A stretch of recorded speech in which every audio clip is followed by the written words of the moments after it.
Comment est-ce que je peux concrètement rejoindre un conseil d'administration en tant qu'administrateur? Restez connectés, nous en parlons tout de suite. Bonjour à tous, j'espère que vous allez bien. Bienvenue pour cette nouvelle capsule vidéo. Bienvenue sur la chaîne Francine fait sa télé. C'est toujours un plaisir vraiment inimaginable de vous retrouver et de pouvoir discuter ensemble des sujets autour de la carrière professionnelle. Comme vous le savez, sur cette chaîne, nous parlons beaucoup de tout ce qui concerne la carrière professionnelle. Notre objectif, c'est de comment vous aider, nous aider ensemble à pouvoir trouver et garder un emploi. Nous abordons des sujets tels que LinkedIn, les formations, les certifications. On parle également justement du métier d'analyse d'affaires. On a parlé également du travailleur autonome. Et aujourd'hui, on décide en fait de pouvoir aborder, pas forcément, bon, et depuis quelques temps, on aborde en fait une nouvelle thématique autour de devenir administrateur sur un conseil d'administration d'une organisation à but non lucratif. Donc, nous avons déjà parlé de qu'est-ce qu'un conseil d'administration, qu'est-ce qu'un administrateur, quels sont les avantages et les inconvénients de devenir administrateur. On a abordé ces sujets de long en large. Et aujourd'hui, on va voir comment est-ce qu'on fait pour concrètement s'intégrer sur un conseil d'administration. On a également vu quels sont les aspects sur lesquels vous devez vous évaluer avant de pouvoir justement rejoindre un conseil d'administration. Et aujourd'hui, on va voir comment est-ce que concrètement on intègre un conseil d'administration. Vraiment, restez jusqu'à la fin de la vidéo, vous allez énormément apprendre. J'aimerais également ajouter que j'ai écrit un livre sur pourquoi et comment intégrer le conseil d'administration d'une organisation à but non lucratif. Le livre, il est disponible en fait sur Amazon. Vous pouvez retrouver le lien justement dans la barre de commentaires. Vraiment, n'hésitez pas à vous procurer le livre, vous allez énormément apprendre. En fait, c'est un petit livre, donc il n'y a pas beaucoup de pages dans le livre, donc c'est concis, c'est concret et c'est droit, et ça va droit au but. Donc, et aussi, je vous invite à faire de choses. Vraiment, n'hésitez pas à vous abonner. Vraiment, abonnez-vous. Ça va me faire plaisir justement d'avoir de nouveaux abonnés. Abonnez-vous. Et surtout, cliquez sur la cloche de notification afin de ne manquer aucune de mes nouvelles vidéos. Donc, aujourd'hui, on va voir ensemble comment est-ce qu'on fait pour concrètement s'intégrer dans un conseil d'administration d'une organisation à but non lucratif. La première chose qu'il est important de dire, je vais revenir un peu sur les points que j'avais mentionnés par rapport à qu'est-ce qu'on doit évaluer lorsqu'on va rejoindre le conseil d'administration. C'est premièrement la première chose qu'il faut faire. Lorsque vous souhaitez rejoindre le conseil d'administration du OBNL, généralement, vous allez voir les offres en fait, pas d'emploi, mais les offres d'administrateurs, je dirais, soit sur le site justement de l'organisation, soit justement il y a des banques de candidatures où il y a d'autres organisations qui, par exemple, les chambres de commerce, par exemple, d'autres organisations qui promeuvent la gouvernance, des écoles, des collèges justement autour de la gouvernance, qui vont promouvoir en fait certains postes en fait d'administrateurs.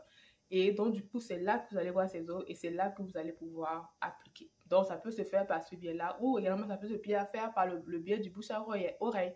Ça veut dire en fait que vous connaissez une personne qui siège déjà sur un conseil d'administration et qui vous dit tiens, je pense que toi, vu ton profil, vu ton background, tu pourrais vraiment venir nous donner un coup de pouce sur notre conseil d'administration. Ça peut également se faire par ce biais-là. On a dit, OK, la première chose, lorsqu'on voit une offre en fait d'administrateur comme celle-là, qu'est-ce qu'on va faire? Premièrement, on va aller évaluer. Évaluer pour savoir si c'est la bonne organisation pour nous. On avait dit, on va évaluer au niveau des missions et de la mission et des valeurs justement de l'organisation. On va discuter avec les gens pour savoir si l'organisation fait bien son job. On va discuter justement, on va aller sur les réseaux sociaux, on va faire des recherches de Google. On va faire également justement notre petite enquête pour voir, OK, est-ce que les employés sont heureux de travailler dans cette organisation-là? On va également regarder les états financiers de l'organisation. On va également regarder s'il n'y a pas de poursuite par rapport à cette entreprise-là. Bref, vous avez quand même un devoir d'aller fouiller autour de cette organisation-là. On va également savoir est-ce qu'il y a une bonne ambiance sur le conseil d'administration. On va également savoir qui est le président du conseil d'administration. Parce que le président du conseil d'administration est extrêmement important. Il joue un rôle extrêmement important sur un conseil d'administration. C'est lui vraiment qui donne le ton. Si on a un bon président du conseil d'administration, je vous assure, on est certain que le conseil d'administration va vraiment bien faire son travail. Premièrement, faire son devoir et aller faire des recherches autour de cette OBNL-là pour être certain que vous n'aurez pas de problème si vous décidez de rejoindre cette organisation-là. Car n'oubliez pas que c'est du bénévolat. Ça veut dire que vous ne pouvez pas aller faire du bénévolat et vous sentir malheureux. La deuxième chose qu'il va falloir faire, une fois que vous avez vu l'offre, vous avez regardé, vous avez fait votre enquête et que vous sentez OK, c'est correct, vous allez postuler. En postulant, vous postulez vraiment comme si vous postulez à un emploi. Ça veut dire que vous allez donner votre CV et une lettre en fait de présentation, une lettre d'intérêt. Ou dans cette lettre d'intérêt-là, il faut dire pourquoi est-ce que vous souhaitez justement rejoindre en fait cette organisation-là.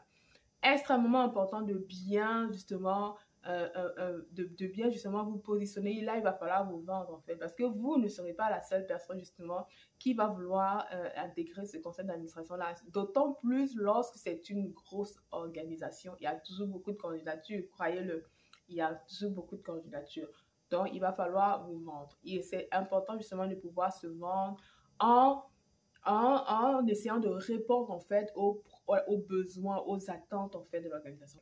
Par exemple, si l'organisation recherche un comptable et que vous êtes comptable, vous allez le mettre de l'avant. Donc, mettre de l'avant en fait les attentes de l'organisation et qu'est-ce que vous pouvez apporter pour pouvoir résoudre en fait, pour pouvoir rencontrer ces attentes-là. Ça, c'est important. Postuler comme à une offre d'emploi. Au niveau de la postulation, une fois que vous allez postuler, il y a quelques CV qui vont être pris en compte et vous allez peut-être être appelé pour un entretien. Donc, le troisième point, c'est préparer ce entretien.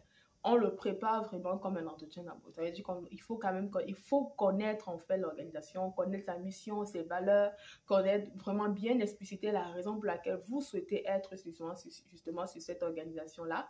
Également, il faut bien connaître le contexte justement de l'organisation. Qu'est-ce que l'organisation traverse comme difficulté? Quels peuvent être ses challenges? Qui sont ses partenaires? Qui sont les parties prenantes avec lesquelles elle intervient? Quels sont justement les bailleurs de fonds justement de cette organisation-là? Comment est-ce que vous pouvez l'aider justement, par exemple, si c'est une problématique justement de technologie, comment est-ce que vous pouvez l'aider justement à pouvoir améliorer justement ces technologies si c'est votre point fort?